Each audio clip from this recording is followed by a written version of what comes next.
രണ്ട് സുന്നത്തുകൾ ഞങ്ങൾ ഓർമ്മപ്പെടുത്താം.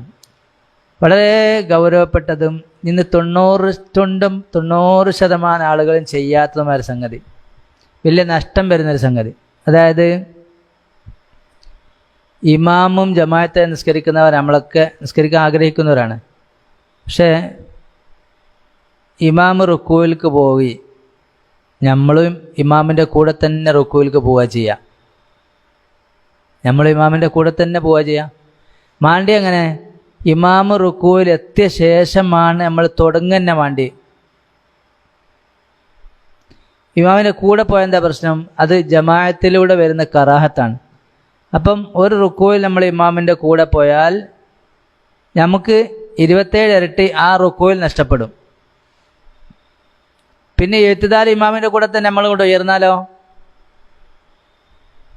ആ എഴുത്തുദാലിൽ 27 ഇരട്ടി നഷ്ടപ്പെട്ടു. പിന്നെ ഇമാമിൻ്റെ കൂടെ തന്നെ സുജൂദിലേക്ക് പോയാലോ ആ സുജൂദിൽ 27 നഷ്ടപ്പെട്ടു.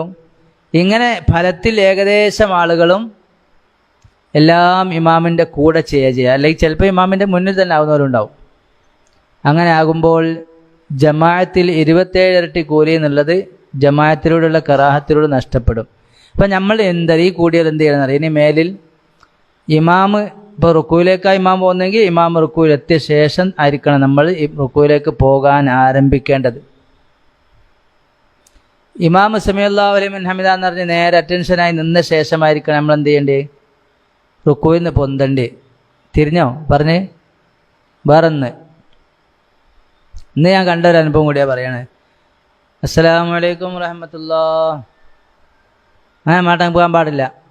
അസ്സലാമു അലൈക്കും നിസ്കാരത്തിൽ തിരിഞ്ഞു നോക്കാൻ പാടില്ല. മുത്തവല്ലി നമ്മൾ ചെറുപ്പത്തിൽ പഠിക്കും. ഇമാം മുത്തവല്ലി തങ്ങളൊക്കെ പറഞ്ഞ നിസ്കാരത്തിൽ തിരിഞ്ഞു നോക്കൽ ഹറാമാണ്. അപ്പോൾ അസ്സലാമു അലൈക്കും എന്ന സലാം പറഞ്ഞ് മീം പൂർത്തിയായ ശേഷമേ തിരിയൽ തുടങ്ങാൻ പാടുള്ളൂ. അസ്സലാമു അലൈക്കും വറഹ്മത്തുള്ളാഹ്. പിന്നെ നേരെ ഒന്ന് അസ്സലാമു അലൈക്കും വറഹ്മത്തുള്ളാഹ്. മനസ്സിലായ പറഞ്ഞേ? നമ്മളങ്ങനെ ചെയ്യണം. അള്ളാഹു തൗഫീഖ് ചെയ്യട്ടെ. ഇനി വേറൊരു കാര്യം കൂടി. എന്താ ദേഷ്യം പിടിക്കുന്ന? അത് ഇതൊന്ന് പലരും മൊലിയാർ ചെയ്തില്ല, തങ്ങൾ ചെയ്തില്ല എന്ന് പറയണ്ട. ഇത് ഞാൻ പറഞ്ഞതിനെതിര് തങ്ങന്മാരോ മൊലിയാന്മാരോ പറഞ്ഞാൽ ഞങ്ങളിനോട് പറഞ്ഞോളേ. കിതാബിലൂടെ ഉണ്ടോന്ന്? വേറെ പ്രധാനപ്പെട്ട സംഗതി, നമ്മൾ പള്ളികളിലൊക്കെ ഉണ്ട്, നമ്മളൊക്കെ പള്ളികളിലൊക്കെ പോകുന്നവരാണ്. ജുമാ കഴിഞ്ഞ് നമസ്കാരം കഴിഞ്ഞ് ബാങ്ക് ഇഖാമത്ത് കൊടുക്കും. ഇഖാമത്ത് കൊടുക്കൽ തുടങ്ങുമ്പോൾ തന്നെ അല്ലെങ്കിൽ ബെല്ലടിക്കുമ്പോൾ തന്നെ നമ്മൾ എണീച്ച് സൊഫ് കെട്ടി തുടങ്ങും ഇല്ലേ? അതിനെങ്ങനെ വേണ്ടി? അതിൻ്റെ ഹുക്കം എന്താ? നമ്മൾ ഇമാമിങ്ങളെല്ലാം പറഞ്ഞ ഇഖാമത്ത് പൂർത്തിയായ ശേഷം, ഖദ്ഖാമത്ത് സ്വലാ പറഞ്ഞ ശേഷമല്ല, ഇഖാമത്ത് പൂർത്തിയായ ശേഷമാണ് എഴുന്നേറ്റ് നിൽക്കുന്ന വേണ്ടി. ആ എഴുന്നേരത്തിന് എണീക്കണ്ടേ എന്നപ്പാ? ഇഖാമത്ത് പൂർത്തിയായ ശേഷം. വെറുതെ ഒരു സുന്നത്ത് നഷ്ടപ്പെടുത്തുകയാണ് നമ്മളെ തിരക്കുകൊണ്ട്.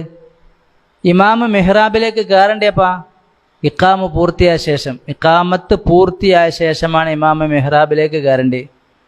ആളുകൾ എഴുന്നേറ്റ് നിൽക്കേണ്ടത് എപ്പാണ്? ഇഖാമത്ത് ലാ ഇലാഹ ഇല്ലല്ലാഹ് എന്ന് പറഞ്ഞ ശേഷം. ഇതെല്ലാം ഫുഖഹാക്കളൊക്കെ പറഞ്ഞാണ്, നമ്മളൊക്കെ പഠിച്ചോ മനസ്സിലാക്കിയൊക്കെയാണ്. പക്ഷേ ജീവിതത്തിൽ പാലിക്കൽ അപൂർവമാണ്. നമുക്ക് നഷ്ടപ്പെടുന്നൊരു സുന്നത്തിനെ ഞങ്ങൾ ഓർമ്മപ്പെടുത്തി തന്നാണ്. ഇനി മേലിൽ ഇൻഷാ അല്ലാഹ് അതൊക്കെ പാലിക്കാൻ അല്ലാഹു തൗഫീഖ് ചെയ്യട്ടെ. അപ്പം പിന്നെ വേറെ വിഷയം കേട്ടോ. നമ്മൾ പിന്നെ ഇപ്പോൾ ഉദാഹരണത്തിന് ഒരാൾക്ക് ആവൂല, എണീച്ചുണ്ടാക്കിയെല്ലാം കൂടി അധ്വാനിച്ചെല്ലാം കൂടി അവിടെ എത്തുമ്പോഴേക്കും അയാൾക്ക് തക്ബീറത്തുൽ ഇഹ്റാമിൻ്റെ ഫള് നഷ്ടപ്പെടുന്നുണ്ടെങ്കിൽ അങ്ങനത്തെ രോഗിയായ ഉദറുള്ള ആളുകൾക്ക് എന്ത് ചെയ്യാം? നേരത്തെ തന്നെ എണീച്ച് റെഡിയാവാം. അത് പിന്നെ പോയി ആടും ഇവിടെയൊക്കെ ഇരുന്നിട്ട് വരുന്നവരുണ്ടാവും, അത് ഇത് കൂട്ടൂല.